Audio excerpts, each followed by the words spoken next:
and welcome to another episode of Tea Time with Mother and Crone. Unfortunately, Mother couldn't make it today. My Linda is out. She has a bad back, so we're going to let her rest up. If anybody wants to light a candle for her, it would be most appreciated. So we're going to go into it, and I have a special guest host, but we're not going to see who it is till we get through our wonderful little, and y'all got to bear with me now because y'all know what I'm like. We're going to do our tea. Today we're going to look at pomegranate. And pomegranate, it's also known as the fruit of hell because of Persephone and the whole little story behind it. I kind of like that story myself. And I've always been a fan. And now at one time you could never get them during the summer months. You could only get them in winter, where I used to be from up north. But now, wow, they come out and you can get them year round now. Pomegranate, and everybody's heard how wonderful pomegranates are and all the good stuff that it has in it. They're studying it because of the antioxidants in it, and it has some really, really wonderful qualities to it. It's a little tart. If you have it in your tea, I like to actually use the juice. You can put the fruit in. If you like the fruit, you can put the fruit in and chew on it while you're drinking your tea. But I like the juice to use in my teas. I like iced tea with pomegranate. It's wonderful. It gives you a very uplifting taste. It does have wonderful, of course, vitamin C because it's a fruit, so you're getting your vitamin C. There is some school of thought on this that it's actually being studied as a cancer preventative. So not only does it taste good, but it has the qualities of the cancer prevention.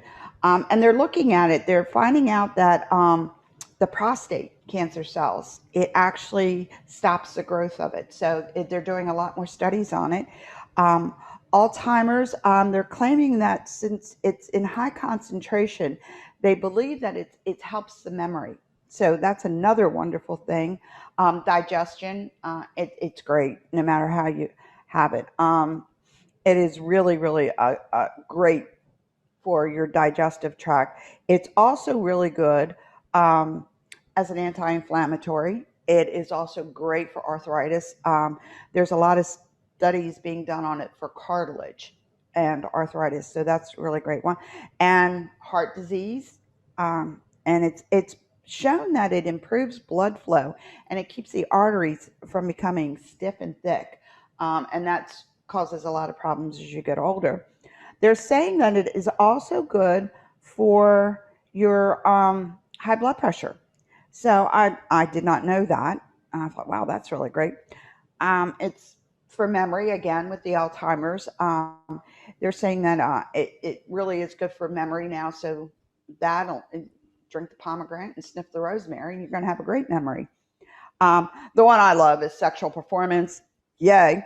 They're saying that it causes, it's been shown the antioxidant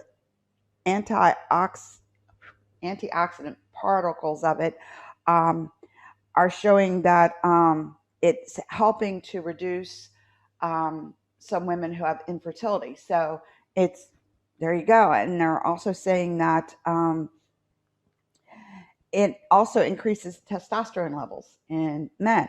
So there you go, guys.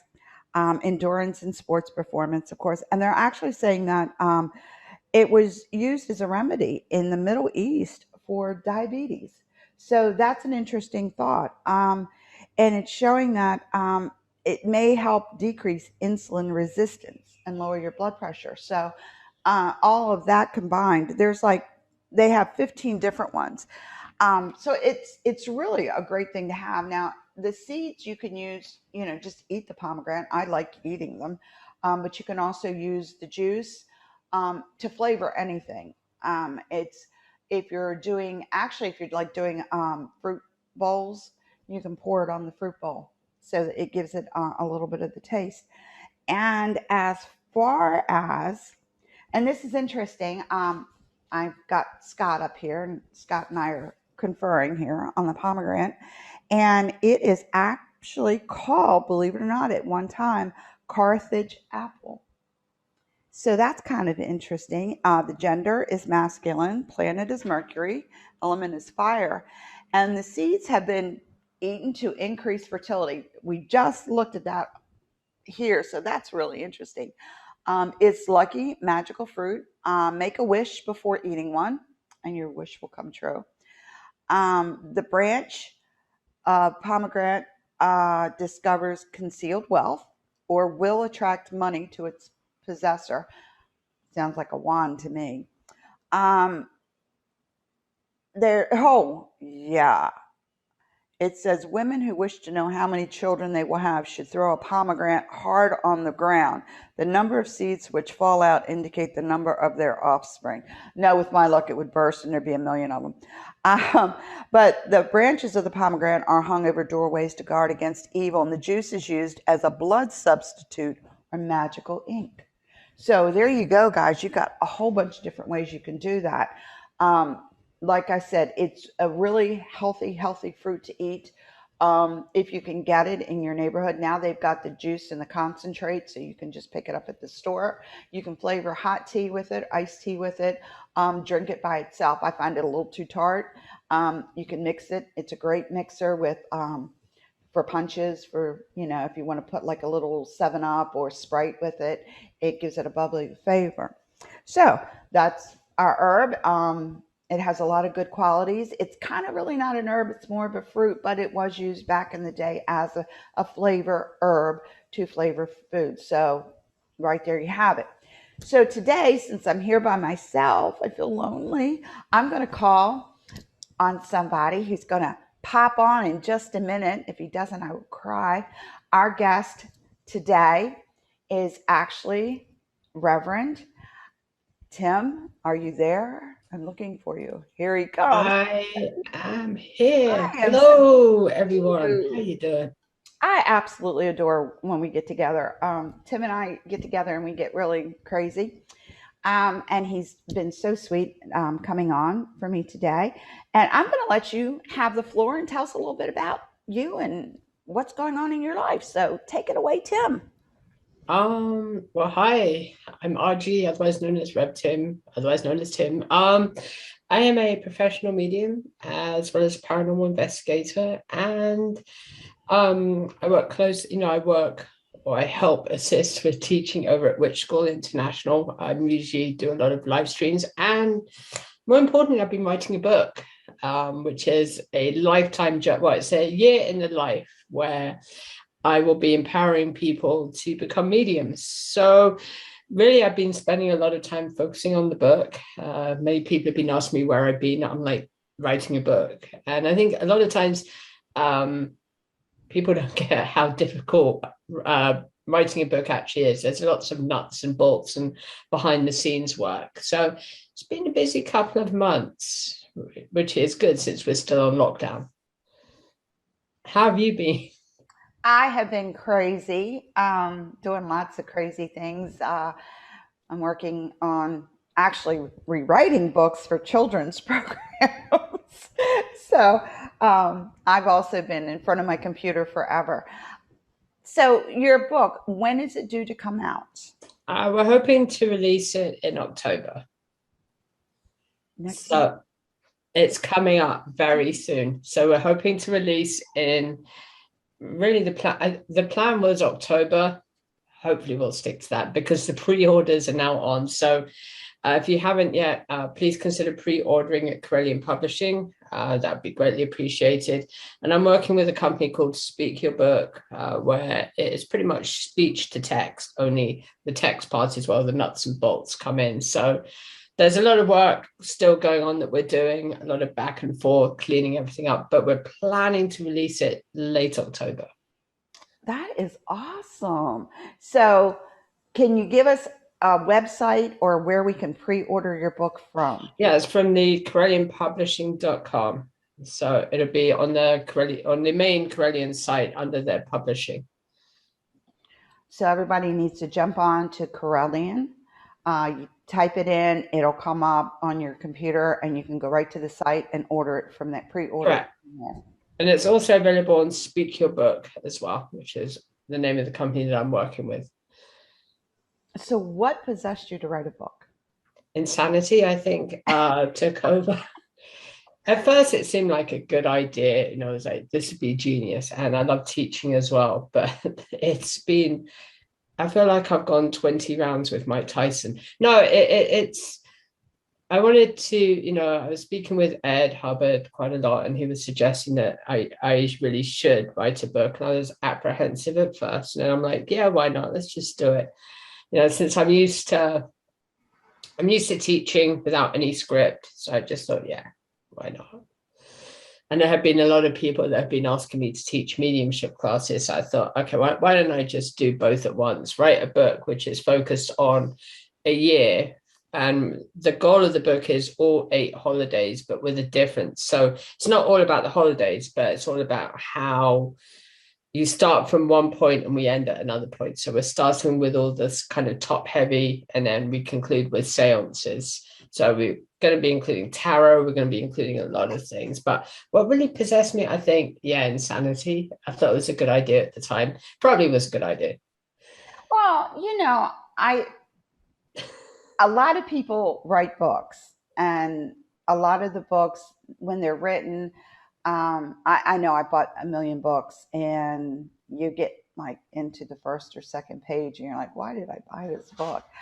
But yours is more of a not a how-to book, but yours is a lot informative information. It's both. So there's the information. I mean, there's information about each day. Well, each respective day, each part of the book. There's exercises. So as you read it, there's an exercise section for each section. So one day we could be looking at basics of divination. The next we're talking about how to negotiate with spirits. So it's empowering people as they read it to do the exercises, to keep journals, how to get certain things together, learning mirror magic, I think the main bulk of the book is going to be between mirrors, seances, and tarot. So there's a lot of information in there, but it is kind of a how-to, but at the same time, it's a cross blend. I think it's a unique way of doing it. So there's a lot of how to do this, but at the same time, informing why we're doing it, why there's processes at work. So it's not like a normal book. It's a book, but it's not. It's typical. not. Yeah, I Yeah, like that. It's not a typical book. It's more like read this, and by the end of the book, you're going to be, if you do the exercises and you take it seriously, then you'll have a different perspective of life. That's interesting. Now, you are a professional medium. Mm-hmm. I know you get questions all the time. How do you do that? And why do you do that? When did you first know that you could do that? Must be when I was like 3 or 4. I've always been super sensitive to things. I just never really used it until maybe I was in my teenage years, and then I've just been using it ever since. So I would say when I was about 4, but then I kind of like downplayed it, and then I went back to it. So I've been doing it a very long time. Well, it's interesting. Some people, like when I was really little, I thought everybody saw and heard ghosts like I did. I just assumed everybody did. And when you start talking to people and they're like, you do what? And it's like, ooh, yeah, But so it's nothing. You've grown up with it, so it's been part of your life ever since you Oh can yeah. remember, kind of thing. Now, when you do, and I have been the proud person who has gone through a few seances with you, and I really, really enjoyed them. I love when you channel. You just sit there and all of a sudden you just say something, and And I I don't find it remember it fascinating. afterwards. I really don't. It's one thing I always tell people is that when I do seances, which reminds me, coming up in October, there will be seances coming up all month, is the plan. So Seriously, when I do seances, like with most mediums, we'll tell you we don't remember it. And we don't. I can channel, but then I don't even remember doing it. And it really creeps people out when I do that. But I'm like, I don't remember it. see, I know that when we've done it, you you're right. You're spot on. There's no denying because Not you be told very. me things that nobody in my family would know. But it's fascinating that when you do it, you're consciously aware, because you're saying, "Oh yeah, here, someone's coming through," and you'll say something. Now, do you hear them like a voice, or is it a feeling? It starts as a feeling. I kind of get the feeling that there's somebody with me. Then I tend to just let the spirit channel. So I tend to just let the spirit take control. It's my preferred method. There are many different ways that mediums can successfully bring forth spirit. With me, I just, as long as I have a good feeling about the spirit and I know it's not malevolent, then I let the spirit drive for a while. And then I don't remember anything that kind of happened. So when I've done seances in public, it is true, the preferred thing is that we're restrained, but it's just for our own protection, just in case things get a little bit out of control.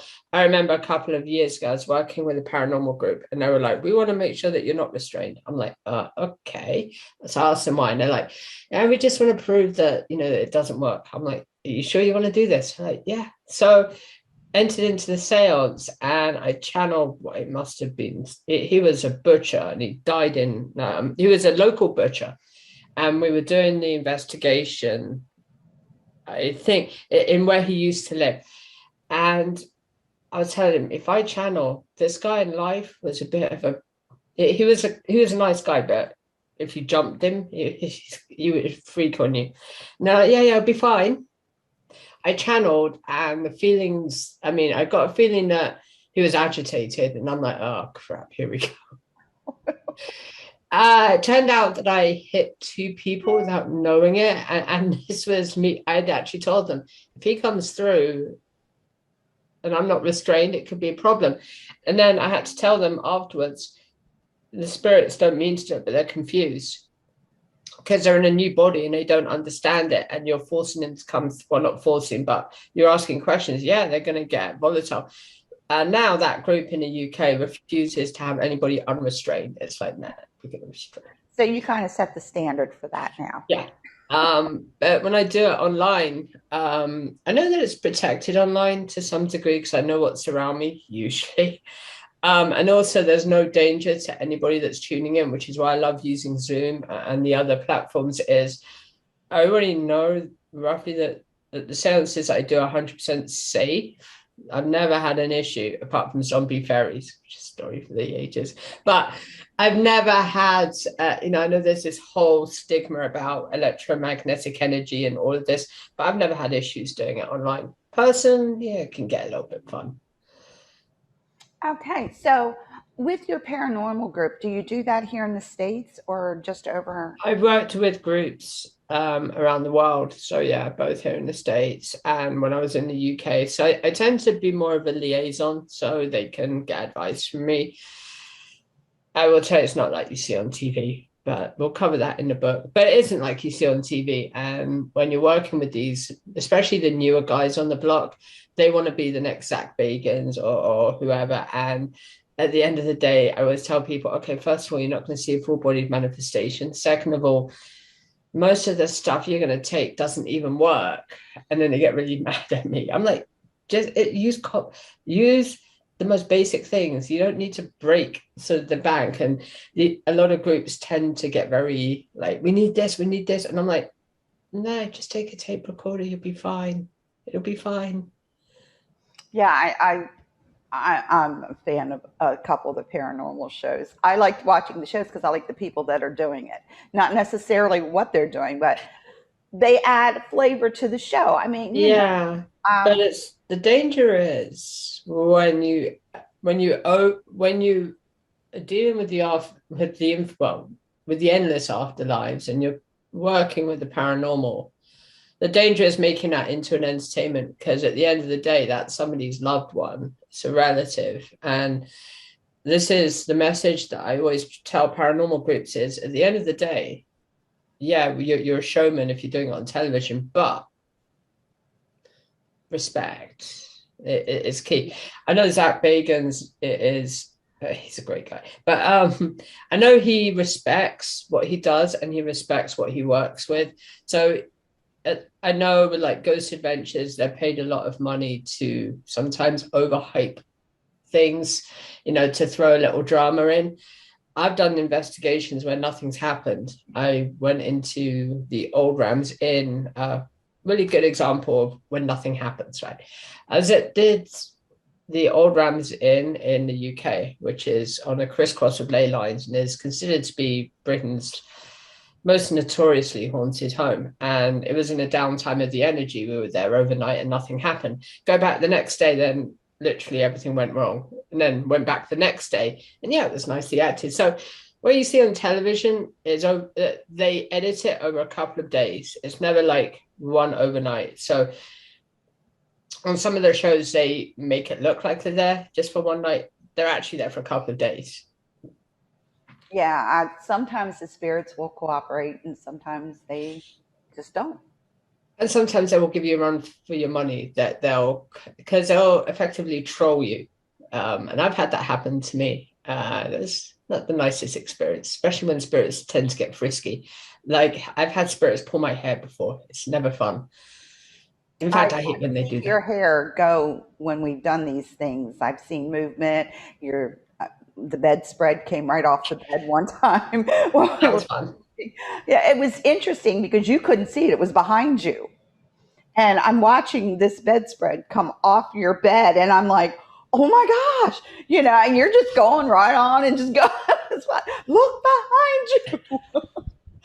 But I tend to just like where we lived before was really active. I mean, this place is active, but I tend to just ignore it most of the time because I'm so used to working with spirits that I know what's around me and I know they mean me no harm. So as far as I'm concerned, I'm in their space yeah, and I just leave them alone. I know a lot of people they want that experience and then they get absolutely terrified, which terrifies the spirit, which means that you have this kind of issues going on. With me, I just ignore it. I'm like, okay, just do what you're doing. we have a nice little spirit in our office. It's an old warehouse, so you can imagine. And if you're there late at night, there's certain sounds you hear. When we first moved in last year, I knew there was something there. Mia and another girl, it was so funny. We just looked at each other and you both immediately recognized that look. It was like, you heard it and you saw it too. And she's like, what was that? And I'm like, just be cool. Just let it go. It's not mean. It's just there. And my boss like got a dose of it the other night for the first time. And he was like, what is going on out there? Because you hear it. Yeah. You stuff around, you hear stuff moving, and you're the only person in the warehouse, so you know.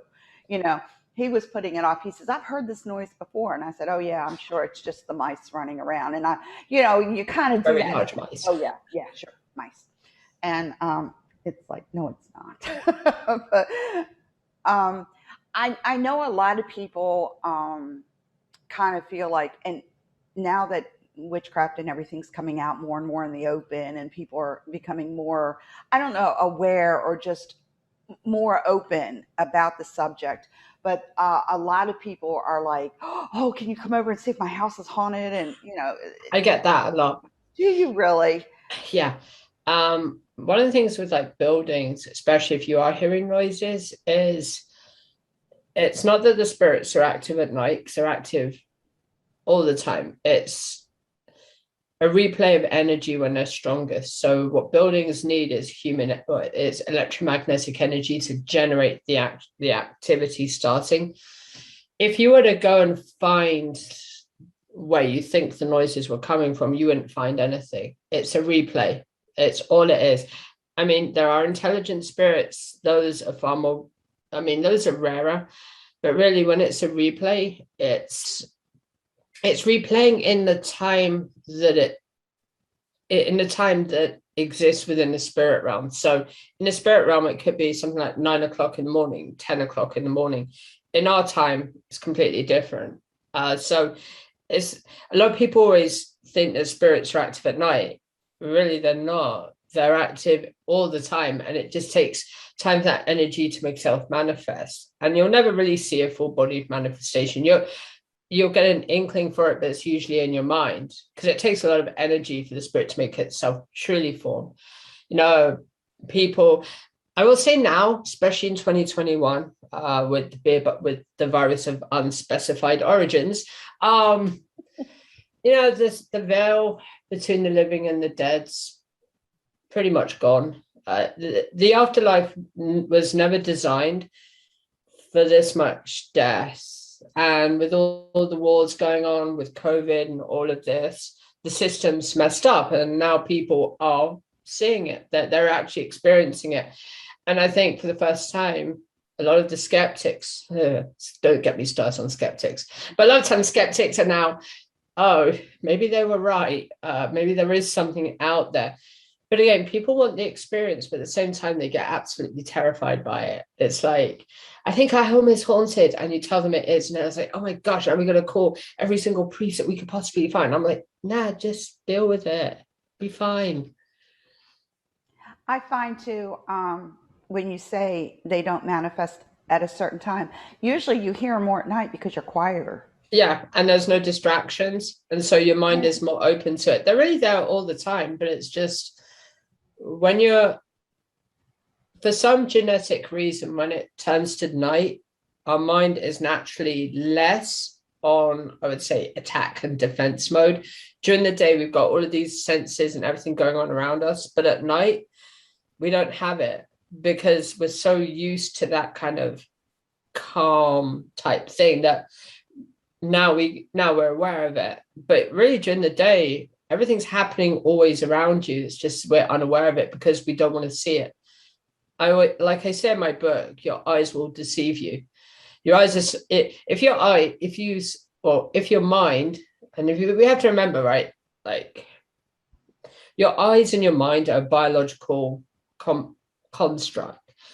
Your mind processes logical information. With vision, you see things upside down in a mirror image.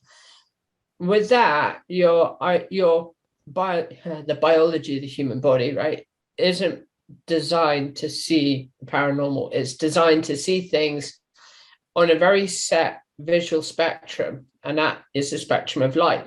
So if you were to see something that is void of light, your mind is automatically just going to say, oh, okay, I don't need that image. And it's done in an instant. And this is why people can't see it, because you're not meant to. It's not that you're not meant to see it, but it's just we are a biological construct. And there's certain things that, for whatever reason, our mind is programmed to say, nah, that ain't there.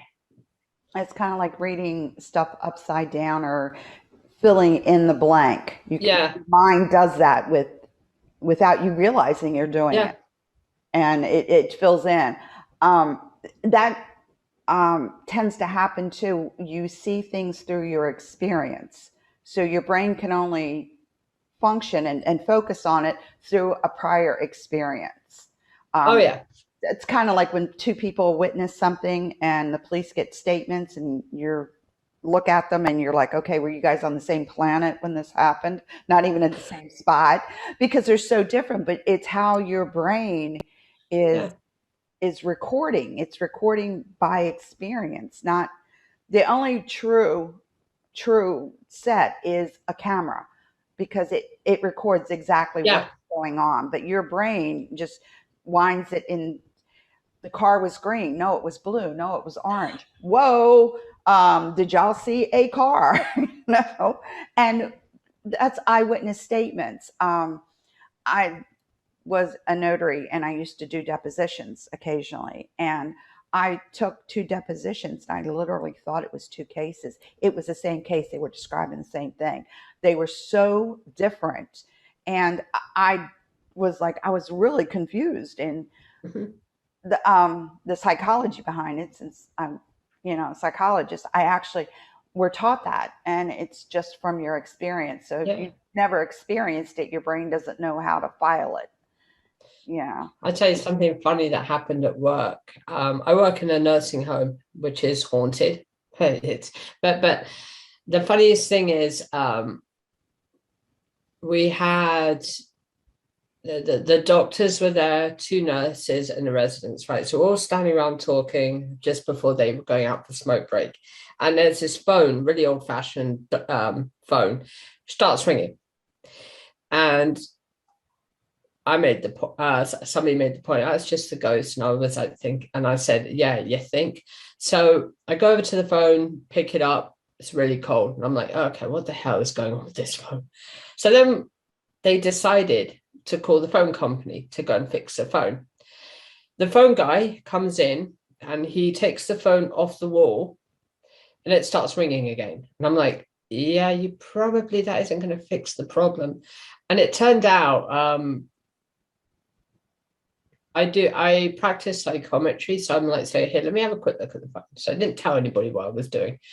And it turned out that this gentleman was an 84-year-old and he always used to call his mother at the nursing home before he passed. And every day at a certain time, the phone rings more than once. And so they fixed the phone. And for the last week, it has rung on the exact time that he used to call his mother. And I'm like, so they called the phone company again. The guy comes in, and I'm like, it's no point you fixing it. There's nothing wrong with the phone. And he's like, oh, so he's looking at the phone. Yeah, he's like saying, there's nothing wrong with the phone. I'm like, yeah, I told you there's nothing wrong with the phone. So it was kind of fun to have that kind of experience. And we're used to it now at work. And now we just have fun with the spirit. I mean, the spirit never says anything. You pick up the phone. I've not experienced anything, but it's kind of like a replay. But it's kind of fun when it happens. Oh, I'm sure it just does wonders for those skeptics who are like freaking out on you now. We had the doctors that were there at the time. They were really skeptical. They're like, no, it's a technical glitch. I'm like, touch the phone. So they touched the phone. And I went, cold or warm? And they're like, bloody cold. And I went, there's a reason for that. Yeah, there's a reason for that.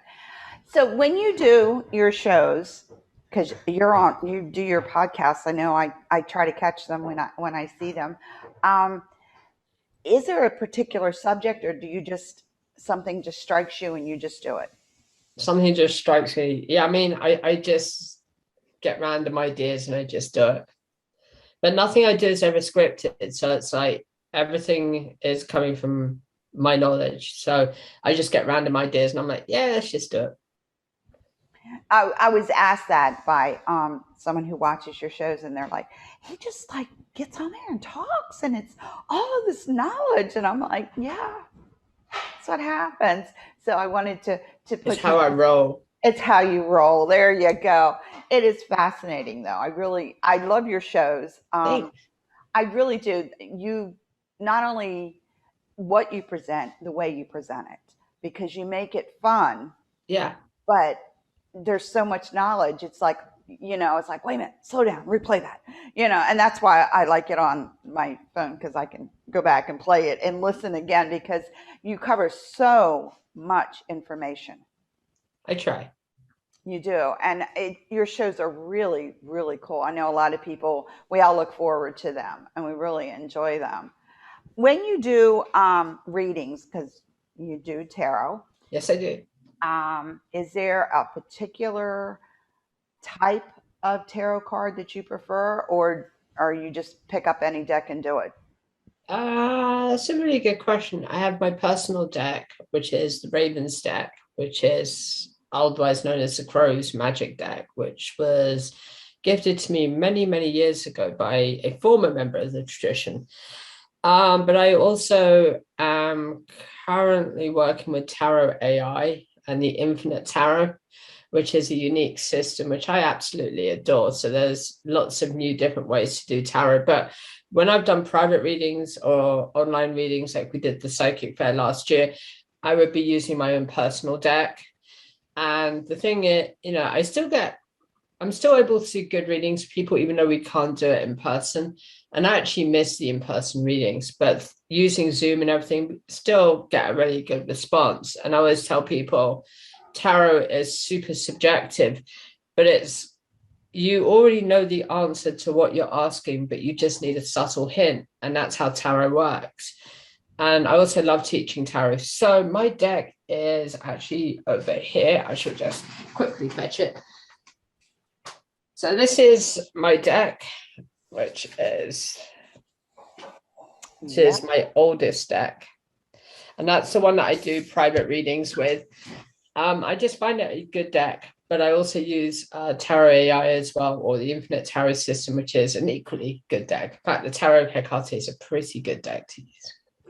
I read, and I know I have my deck, and then I have a deck I teach with, and then I have about 20 other decks. This one goes everywhere with me. I mean, I can show you some of the cards. So this one journeys with me wherever I go. And it's a really good deck. So, for example, we have some interesting sort of artwork. That is interesting. So, I mean, it's a good deck. It's seen a lot of action. I have a deck I've had for like almost 30 years that it's so dog-eared. I'm surprised that the layers still are together on it, but that's my favorite deck. Now, people always ask, and I know you're going to get asked a million times, when you read for somebody, I know when you read, you're an intuitive. So when you read, you're not just reading the deck, you're reading the energy, you're reading everything about the person, especially if they're in front of you. You just can't help it. It just happens. Do you, when you teach it, how do you teach your students to listen to that little voice in our head? Yeah. It's one of the ways that I teach tarot is, and we're going to do a live reading here in about 1 second, just to give you guys an example of kind of how I do it. But I always teach people tarot, the deck is just a deck of cards. The energy that you put into the deck is what you get out of the deck, which is why you should always bond with the deck first. So sleeping with the deck for 3 nights under your pillow, or have the deck under a full moon or near crystals. It just builds the bond. Really what that bond is it's allowing you to unlock the levels of consciousness within your mind. So the more you work with it and the more you understand the meanings of the cards, the true meanings. For example, if you get the Lovers, it's not suddenly going to make your dream girlfriend or boyfriend or whatever the situation is. It's not going to bring everybody together instantly, but the Lovers means the Gemini. It means it's this coming together of 2 different people. So to give you an example of how I teach tarot or how I do a reading, we have a deck here. I'm not even going to shuffle it. So when we talk about education, let me just see if the deck is going to work with me today. So again, I'm not going to shuffle. I'm just going to see what happens. So we're talking about education. So let's see. Okay. The Magician. So the Magician. The Magician is at the point where he tries and he fails, but he knows knowledge. Alpha and Omega, the divine scales. So for those watching today, hello. What the Magician is telling you is you're not about to have superpowers. It's far more down to earth. Education. You try and fail, you succeed always, right? To fail is to succeed. It's true. We all mess up. And what the Magician card means is the magician gets it. He has all the tools at his disposal on his altar. And if you go to the Rider-Waite tarot deck system, it's the same kind of idea. You see the table and you see he's working. And the idea is that when the Fool approaches him, and he is on the 2nd stage, it's this idea of teaching. He spent a lifetime failing, but at the same time a lifetime succeeding, but he's not perfect. He never admits to being perfect, but he understands all of the elements and how they work. And I think for everybody watching today, understanding all of the elements and tools available to you, you're magicians. I say this time and time again, especially over at Witch School when I do live streams. Everybody's a magician. It means that you have an open mind and you're willing to learn. Whether you're witch, shaman, druid, doesn't matter. You're magicians. It's just a question of the journey that you go on.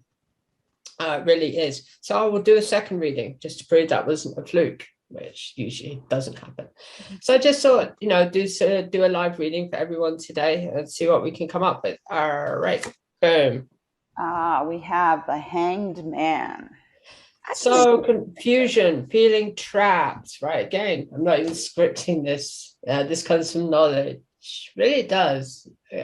When I learned tarot, I learned it with Lady Windy many, many years ago before she passed into Summerland. And she always made the point, you don't need a script, just memorize the small things. What the hangman really means is people feel trapped. And we did. We got COVID. So everybody's at home. Everybody's freaking out. Everybody's like, oh my gosh, the end of the world is here. We're all trapped. And what the hangman represents is this idea of, well, what are you going to do next? You free yourself from being trapped, or you can allow all these worries take over. The hangman doesn't mean you're about to, I don't know, be killed by some demonic evil force.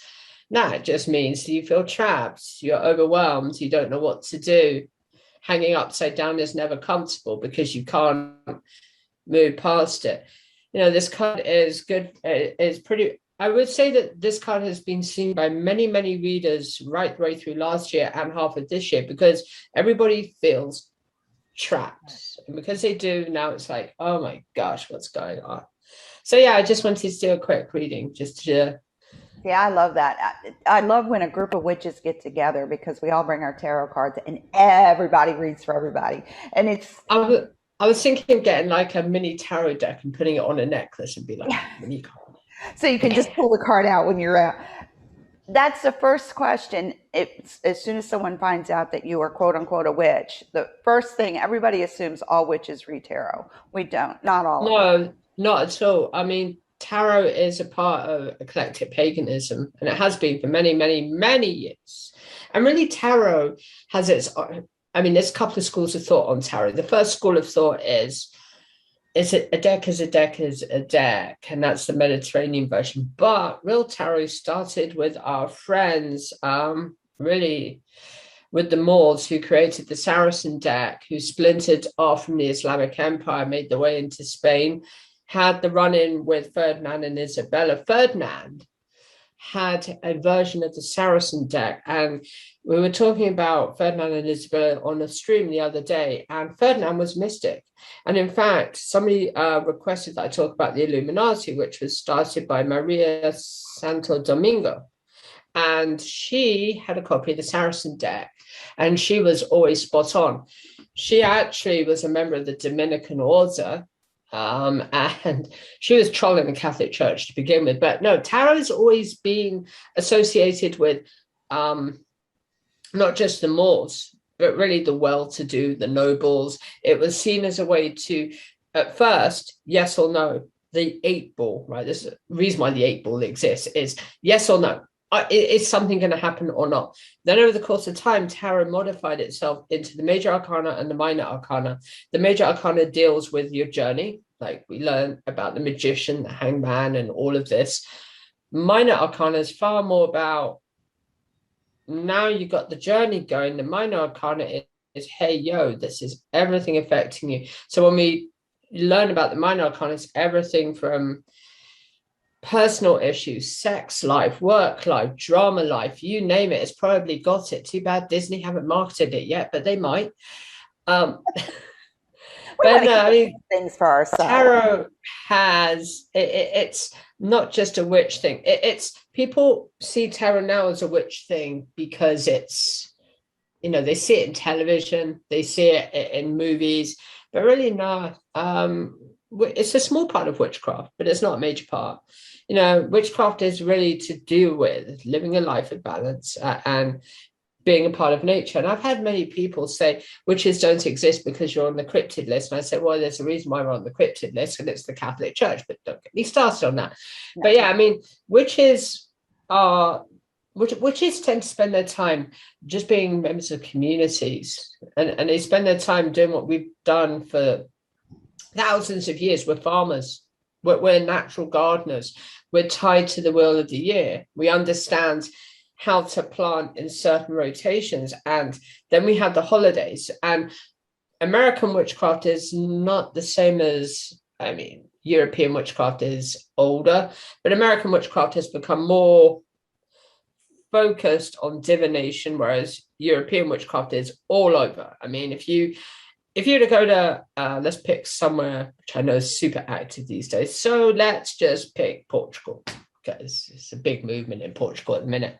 Portuguese witchcraft is night and day different from American witchcraft. Portuguese witchcraft is you're tied to the land, you know what the land is going to do, but at the same time you're part of a community, and when one person suffers, everyone suffers. So it's like knuckling down. And we look at the response to COVID, and we see a lot of witches, instead of just like hiding with tarot cards and all of this, now everybody's out helping the community. We're in healthcare, we're in assisted living, but we're there actively helping. We're kind of, the whole thing with witchcraft is we are community based. It's what we've always been, and tarot is just a minor part of it.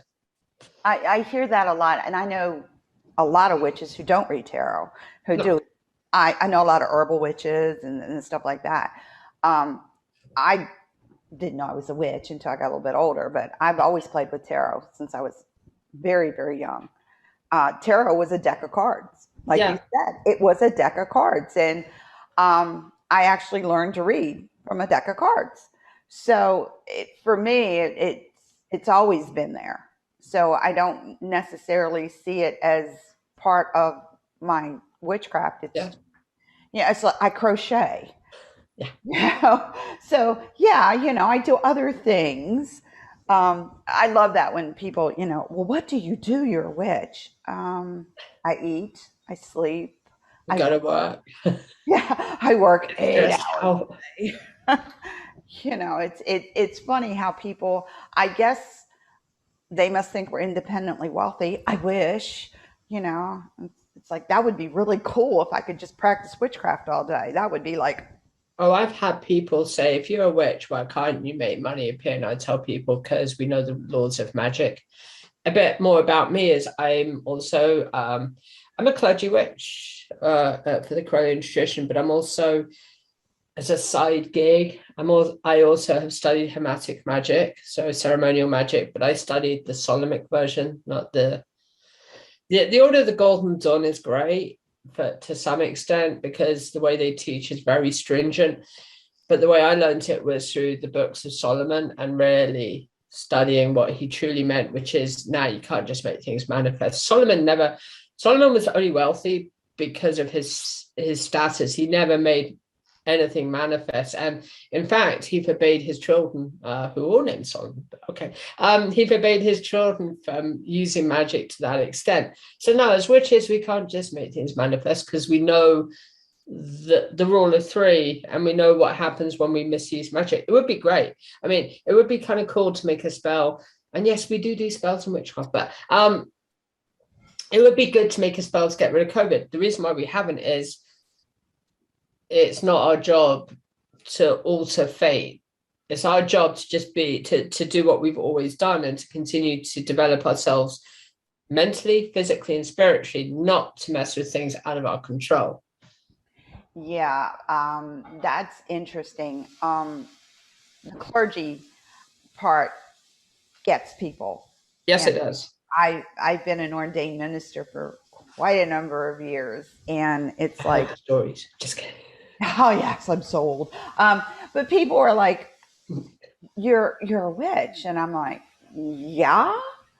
And I said, "It's just a belief system, and we follow that belief system. Okay. It's nothing more than a belief system."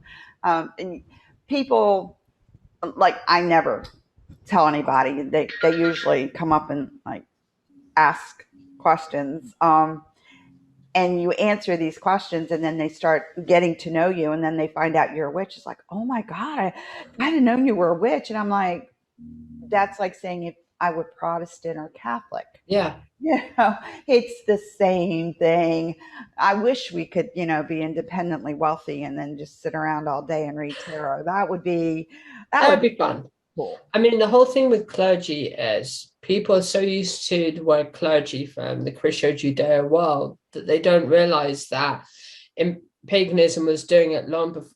The thing It's Christianity reinvented the term clergy. You know, when they split off from Rome, they defied the Jewish world. It was all about a rebellion. They came up with a system borrowing from other systems. Really, in paganism, the Sumerians had clergy. And really, we were the ones that coined the term. We had the priesthood, the high priesthood. And in fact, if you go back to the Babylonian era, it was a high priestess, but it was never men. See, this is what threw people with Gardner, right? Because this is how Gardner got it wrong. Gardner looked at history through. He went to the Babylonian era and then he looked at the history of clergy and he said, oh, this is why all women only could be witches. And that was wrong because he got the history wrong. He was very aware of the Egyptian pantheons, the Greek pantheons. And the way the history was always written was it just had priestess, which is a wrong translation because it's actually both male and female. But it was the male's job was governance. So if you lived in Babylon, the priest would be responsible for law and order and the priestess divination. As you move forward through European history, the same model has always been used. You have to have both to run an establishment. And this is why people have issues when you tell them you're a clergy witch, because they've only known clergy from the Christian world, which is a system that borrowed heavily from the world systems. For example, the Ten Commandments comes from the Cabala. It's actually in the Cabala. And these days, if you were to talk to a rabbi who is involved in Jewish magic, and there is such a thing, he will tell you the Cabala is off limits. I would love to teach it here at Witch School, but there's large parts of the Cabala which are off limits because they're sick and tired of people stealing from it. The idea, it was in Judaism where they had the right of exorcism, the right of possessions, the right of what would be known as the language of the afterlife. Does it work? I mean, Aramaic probably is not, but it's close. But it's still not. It's from what we know, the language of the afterlife is completely different now. But it's this idea that people have a very jaded view of clergy because they just picture people wearing robes and doing some things they shouldn't be doing. When in fact, I don't wear robes. I mean, we here at the Corellian tradition, we only wear robes if we're doing state work, if we're doing initiations, if we're doing whatever the situation is. But if it involves that level of we're going in, then we're going to wear robes. Usually I just wear normal clothes. Before I was Corellian, I was Dianic, so we didn't even wear clothes. We did clad for a very long time because that was... Oh, that's the other thing that people always ask me about, which is just like, do you go sky-clad and do rituals? And they got this from Gerald Gardner. This is where it all came from. This is the danger of Gerald Gardner, right? Gerald Gardner made a baseless... to be controversial to all of our viewers today, Gerald Gardner's statement, I think it was 1938, maybe a little bit later, but he told the world he was sky-clad and forced into an initiation by a group of sky-clad witches in the New Forest. Well, I know the group in the New Forest, and I'll tell you that his name's not in the Book of Life, nor any of his pseudonyms, and what he described, it's not what we do in witchcraft. But now people think, oh my gosh, those witches, they're going to be all like naked and dancing around a bonfire and, I don't know, calling up evil spirits. Nah, no, not even close. But oh, gee, you called? Here I come. Yeah, it's funny when you meet people and you talk to them. Like I've been on the path for 52 years this Samhain. And people come up and they're like, oh, wow, you're a witch? And I'm like, yeah, well, what do you do? Eat. You sit there and it's so funny. As if I would say I was Presbyterian, I wouldn't get any reaction other than, oh, really? It's amazing, and it's nothing more than a lifestyle. Yeah, it's just how I choose to live my life. Which is nothing wrong with that. I think the thing with society is there's always going to be people who like to live our lives for us because they think, you're that. It's like, yeah, you can always tell when that sort of person's around. It's like, it's like that. Or if they see you wearing a pentagram, they give you that look.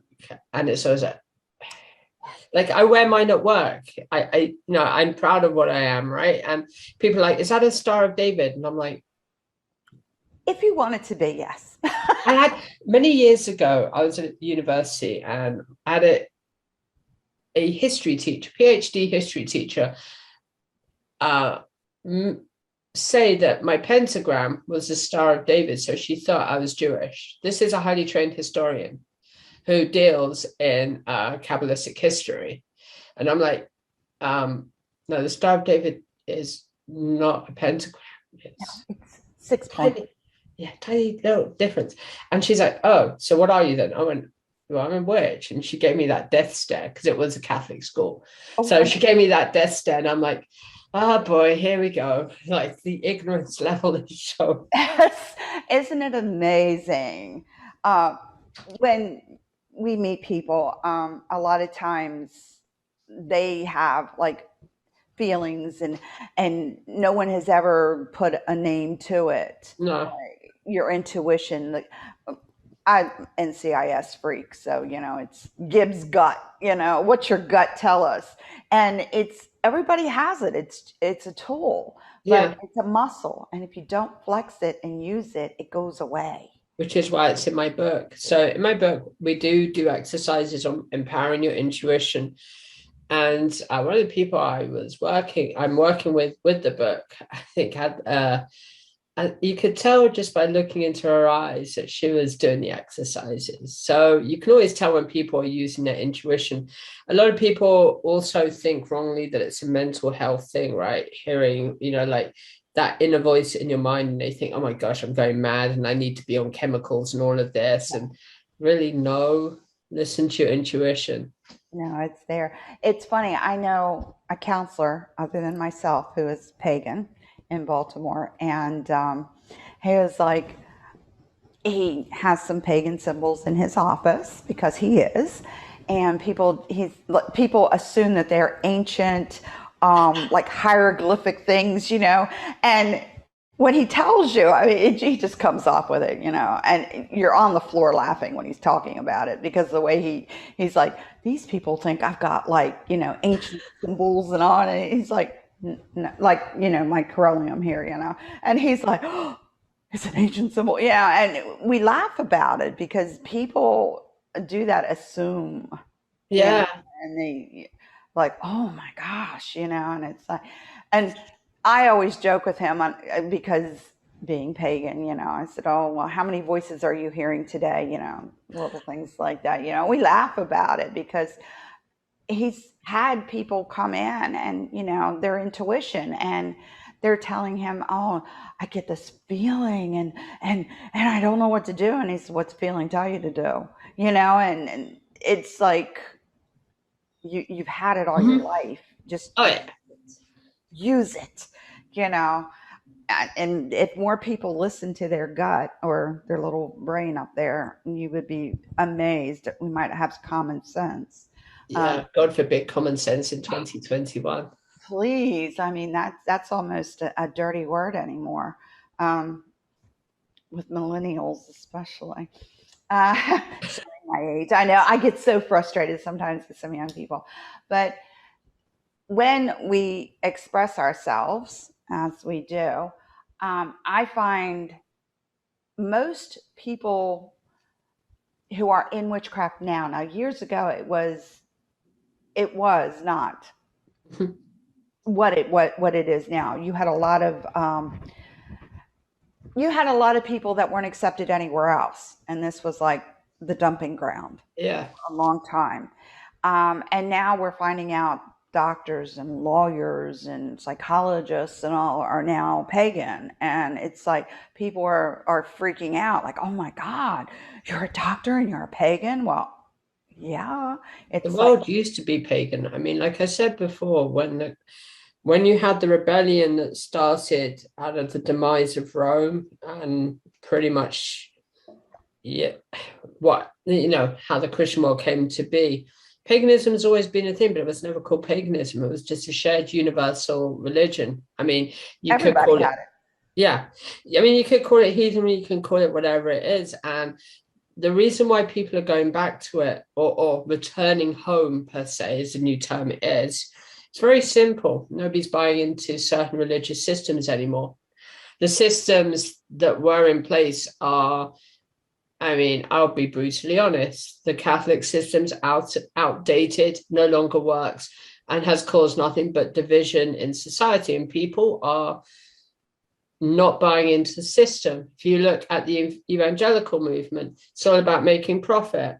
You buy into a system with a full sense of security. That's not a good way to be. And because nobody is buying into the system, they're rejecting it. This isn't a new thing. We saw it at the end of the US Civil War. We saw it at the end of World War One. We saw it at the end of World War Two, coming into the Cold War. Whenever there has been a time where the divine could have stepped in, according to the Christian world, to save humanity, and it never happens, this is what causes people to say, okay, that system doesn't work. And the thing with paganism is that we know the divine can't interfere because of free will. And we decided for ourselves, for whatever reason, to do some idiotic things because nobody remembers the Hopi story, which Up and Up told us, cut the BS and try to live together. Remember that we are part of the same spirit realm that the animals are from. Really simple lesson, right?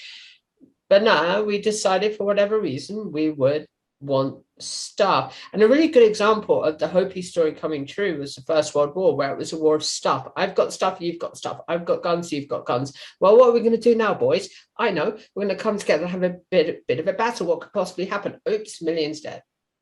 It was that level of almost childlike stupidity. But then something unique happened. With the amount of death, people were like, or especially the super Orthodox Christians were like, well, how come nobody saved us? How come the angels didn't come down? And how come, and the answer is because the system never worked to begin with, because when you have a system based on stolen material, which makes absolutely no sense, and a book which is designed to make you fear everything, there is no way it's ever going to work. Pagans, though, we see the world as it truly is, that we're responsible for the reality which we make manifest, which is why there's been a return to pagan. I hate to use the term paganism, but okay, we have to because everybody likes a title these days. But it's a return to something that's always been there because it makes most sense. Paganism, all of the things within paganism, from the several thousand different religions and traditions involved, it's not just witchcraft is big, but it's a part of a big system. But it's all to do with this idea that community, family first, understanding how the divine works, that we are developing our souls in a limited time in this body. And this is why you won't see pagans up in arms. You're never going to see, pagan rioters. You're never going to see people using paganism as a military tool. Now, we do have pagans who are in the military, and that's great. But they also learn the read. They're not going to do anything stupid, right? It's all about defense. But paganism works because it's a fail-safe system, because it's never let you down. Right. It's pretty simple, too. We don't have a lot of rules. I've always said paganism is for people like me who can't remember things. What? 3 rules, and that's it, and you're good. Harming none, being members of community, and basically not bringing ill repute, but harming none's the big one. You're not going to see pagans going out in the middle of the night. I miss the days in England, right? So Brixton in London used to be a hotbed for fights, right? And so you're not going to see pagans going out on the streets late at night punching each other up. It's just not going to happen, because we believe we don't harm anyone. Nope. And it's a rule that all of these people have, and nobody pays it any attention but us. Yep. It's a universal rule. Yeah, it's one of those things. The Native Americans my father's family are. That's probably why I am like I am, because I grew up Hmm. in that realm with on a farm. I was a farm girl. Did you have the piece of straw in the mouth with the like the hair? No, no, I was always the shortest one, so I got to do the worst jobs, like birthing cows up to your elbows in cow uterus. Yeah, that was Oh fun. joy. Oh, yes, the joys of farming. Yeah, you learn the difference between a pie and a chip real fast. Um, but it's more natural. It's just an easier thing. Yeah. I don't have to remember much because it's just you do what comes natural, basically. Yeah. You look out for each other, you clean your house, and all those wonderful things that we were taught to do.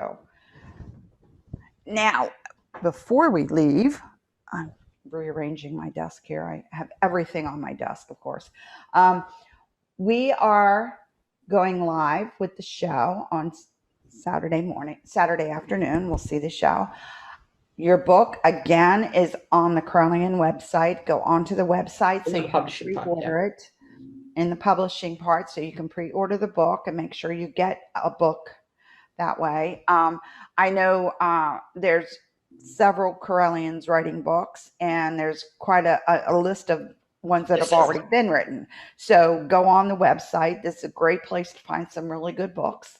A lot of the books are written. I know John Anastasio has a nice one on there. Living the Wiccan Life is on there. Lord Don's is on there. There's a lot of really good books with a lot of good information. And the books are not quote unquote just for pagans. No, There everybody can are read other it. people who like to read too. In fact, a lot of people, it amazes me when you start talking to people and they're telling you books that they're reading, and I'm going, oh, that's a pagan book. Okay. You don't say anything. You smile. Yeah, that was a good book. We're not all bewitched. Trust me. And I sure look like one of the charmed ones. The old version. Yeah, really. Clearly, I look like Alyssa Milano. I will say Hollywood is getting better at describing us. I'll give Hollywood that one. Yeah. So, They've learned their lesson. That I think with Hollywood, they're so driven by religious perspectives and they're so driven to market a product. But the good thing with the parliaments of world's religions and with the amount of pagan voices is Hollywood's dropped all the stereotypical kind of things, right? Yeah, I mean, they're still marketing really to young women, not necessarily to young men, although men are meant to be seen as the enemies always in these shows, but they're still marketing to a certain demographic. Will that ever change? No, because they've got to make money. This is Hollywood. And I'm one of these people that's the way Hollywood is right now is they're in a bad place. That they jumped on the sort of the woke movement and it failed. And because it failed, now they're trying to scratch their heads. And it's like, well, can we go back to marketing witches without realizing that they kind of dropped the ball on? But they are getting better. they are. They're not all green, and Well, I am first thing in the morning, but I yeah, choose. right. You put your makeup on, right? Okay, we've had a wonderful time here talking. We're going to go ahead and close our show. I hope everybody's had a good week. We will see you next week. Same bat time, same bat channel. Old reference, trust me. It's from the old Batman show in the 60s. Adam West. Adam West, yes. It was such a good show with Robin. Especially when they're tight. Oh, yes. Mel Brooks. There we go. Robin Hood. Ben in tights. In tights. Yes. That was a good. Mel Brooks is my God. Yes. I love everything that man's done. He's just, and he's really good at just taking everything and just making fun with it. Fun of it.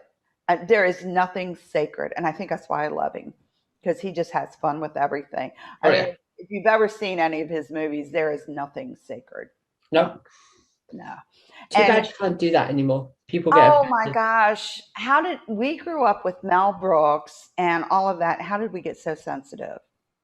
Well, some people did. I never got sensitive. I'll tell you what, the whole woke BS is gotten to the point now where we've just seen all the franchises just implode. Isn't it amazing? Hollywood is dying and everybody else is prospering. People keep on asking me to do streams on like reviewing Batwoman, reviewing Star Trek. And I'm like, yeah, I don't particularly want to have a heart attack watching all of these and then going for them. I just think I'll not do reviews. Yeah. Imagine your brain after your brain has to be infested with all that stuff. I'm already nuts. Right. That would do that, babe. Right over the edge. It's been fun. We've had a great time. Tune in next week. We'll see you all then. Tim, thanks so much for coming on today. And again, make sure you get on Tim's book. Check out his live streams. Live streams almost every day. And check into it. And hey, check into Witch School. You never know what you might learn. Thank you all. We'll see you all next week. Bye.